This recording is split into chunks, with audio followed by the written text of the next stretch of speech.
Multi-layered, but it sure wasn't enough here. What do you make of that? Not rigorous enough? No, it's not. The entire process for visas, no matter what type of visa your people are applying for, the process is not rigorous enough. This is the front line of defense for terrorists and bad actors coming into America.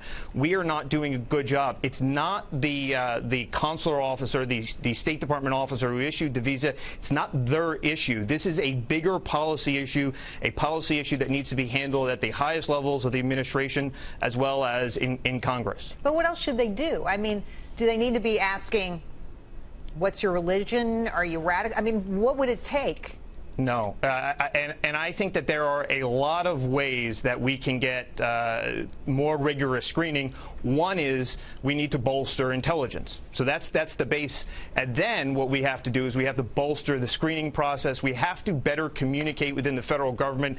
Still, so many years after 9/11, agencies within the federal government are not communicating, and that is a huge problem. And until we do those things, we're going to be vulnerable. I want to turn now to another story. Another Minnesota man accused of conspiring to help ISIS. This is separate from San Bernardino.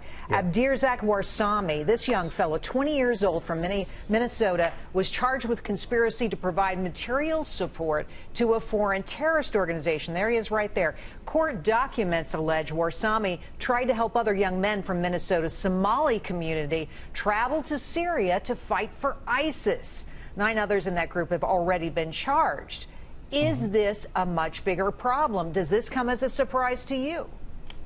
It doesn't come as a surprise to me. What comes as a surprise to me is that we continue to let this happen.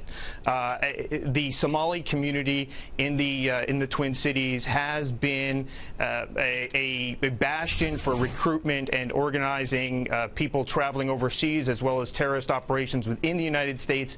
This needs to stop. We need to start asking the hard questions. The family members have to know. The community has to know. You cannot have this many people in a single community participating in radical Islam without other people knowing. We need to start to investigate. The FBI needs to really hold people accountable here.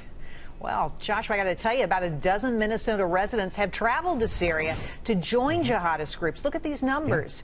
Since late 2013. In addition, more than 22 young men from Minnesota's Somali community have left the state since 2007, joining Somali radical groups. Absolutely.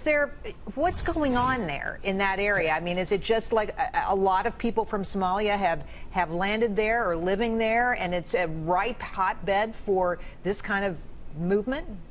Well, I think we really need to ask the community that question. We have to stop being so politically correct that we're missing the big issues here. Is that the Somali community in Minneapolis, St. Paul, has a higher number, a tremendously higher number of radicals and people that are traveling and want to travel overseas to participate in jihad. So we have to ask the community, what are they doing? How can they allow this to continue to happen? What are the parents of these young men? What do they know? And right. Are they participating here, or are they just turning the other way?